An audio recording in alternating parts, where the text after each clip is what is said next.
Sports fans, welcome back to another episode of Combat and Kick It.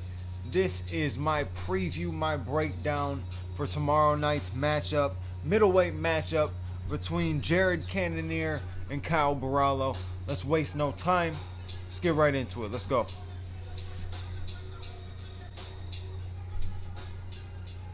So before I start this, I'm watching PFL. They got Mario Yamasaki out here.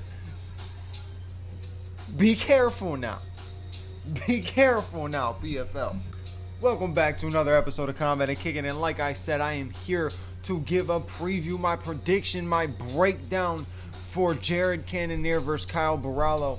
I love this middleweight matchup. It's a good middleweight matchup, and it is a tough fight for both men. Now, we have seen Kyle BORRALHO on his way up since 2022, being an undefeated prospect, and has really been living up to his name with multiple submissions, multiple wins over talented guys like Aba Smagomedov.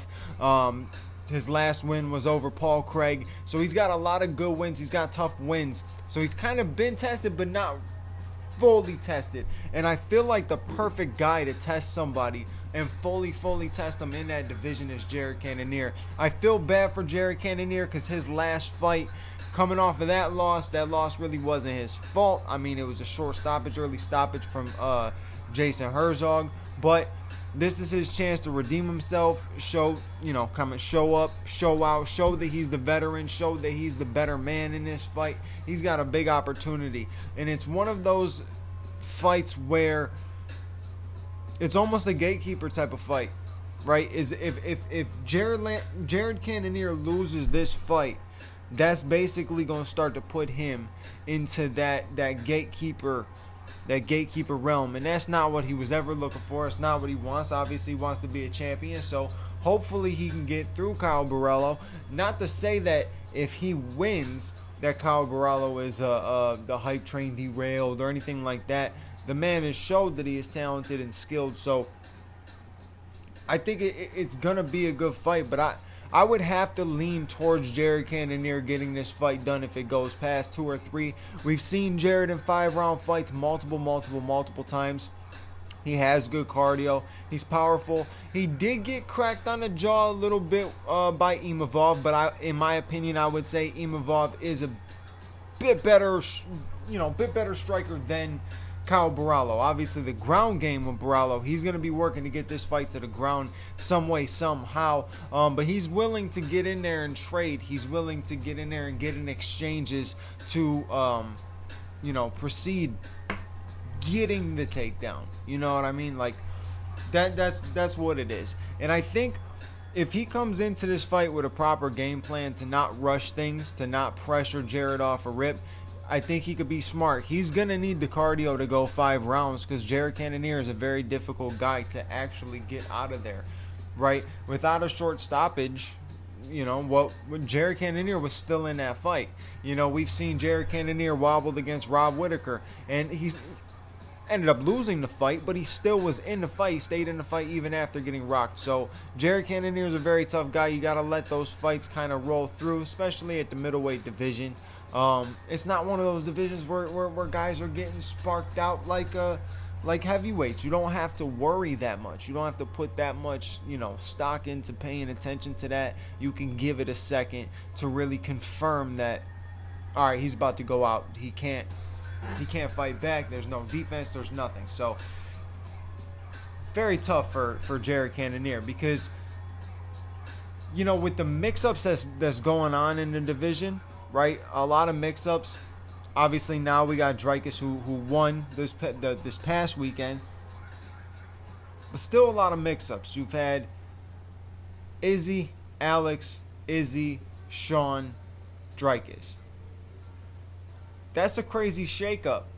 And if you look back at it, Jared Cannonier has a win over Sean Strickland. Whether you believe he won or not when it comes to the decision, he does have a win over Sean Strickland, who Sean Strickland is now a former champion. You know, it's weird how Jared Cannonier was in that top 3, that top 5, and now it's like, oh, he's slowly becoming a gatekeeper guy. And I really don't want him to be that, because he's skilled, man. He really is. To me, he was the dark horse of the division when Izzy was completely just absolutely dominating the division. I really thought he was going to be the one to not necessarily go in there and beat Izzy, but maybe be the guy to land some crazy shit on Izzy that nobody would expect, type of thing. Like, that's where I felt like Jared Cannonier was going to fall into, but didn't happen.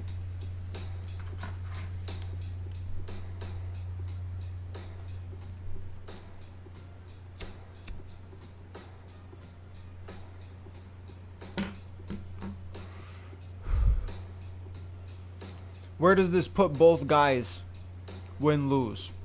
That's another question that you always have to think of when you're talking about a guy who's potentially being a gatekeeper and then a prospect on the come up who's undefeated. Can he continue that reign? Can he continue that streak?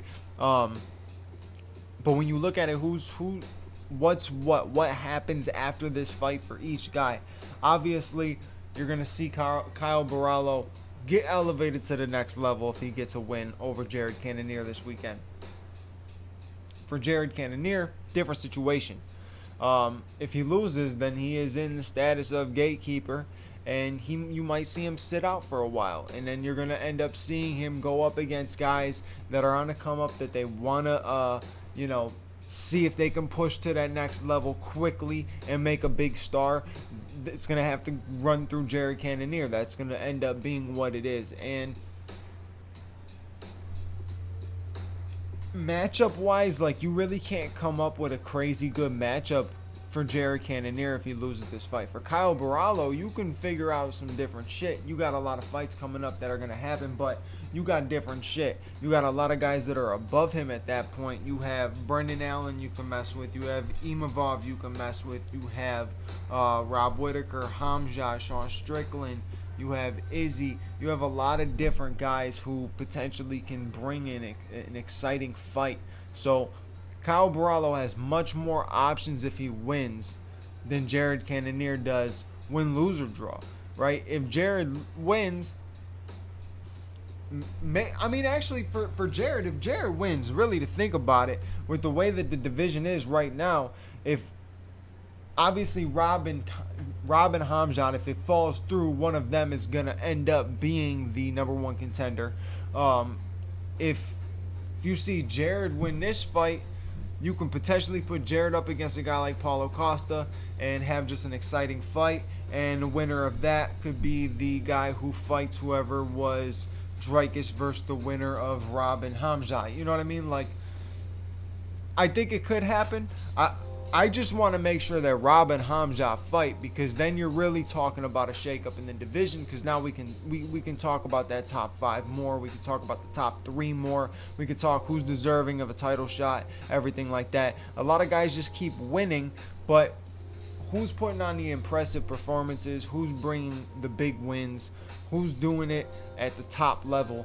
And I think Jared Cannonier can bring that this weekend, because Jared Cannonier, the way you stop an up-and-comer like that, like a guy who is undefeated, you have to get a finish. You have to get his respect right off rip. You got to get everybody's respect for the people that are putting you as an underdog. So you got to come in here with the mentality of kill or be killed, and that's the way you get your hand raised in this fight. It's not about a technical aspect.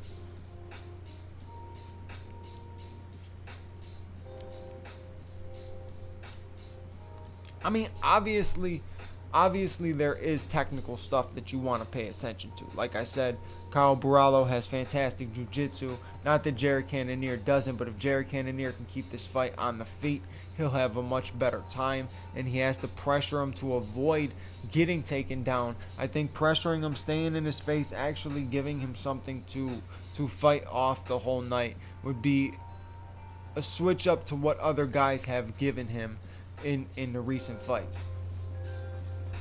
What the fuck is in my eye?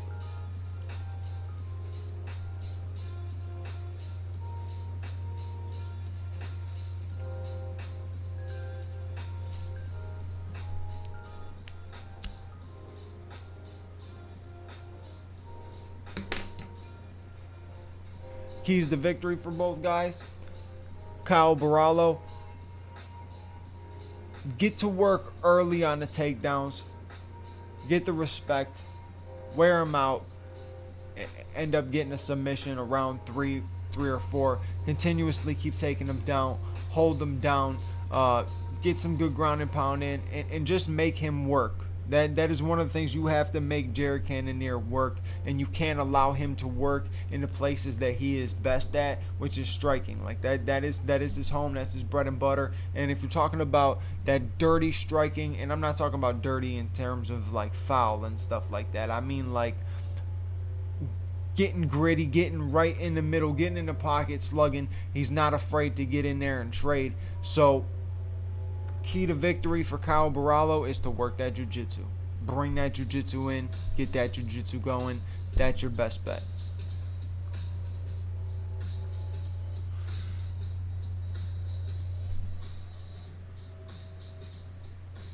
Keys to victory for Jared Cannonier.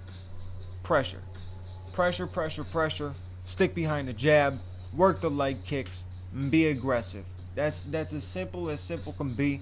Stuff the takedowns, but don't worry about the takedowns, and make him pay when he does miss the takedowns. You got to give him a reason to not want to shoot. Again, you got to give him a reason to not want to engage in the positions to be able to get you down.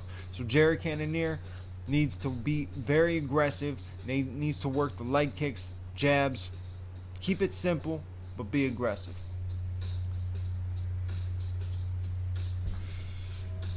And that's it for this episode. You know what to do. Like, comment, subscribe, share this with a friend, share this with family, share this with anybody, and hit the bell notification button so you know when the next episode's out. And I'll catch you then. Your boy Bando is out.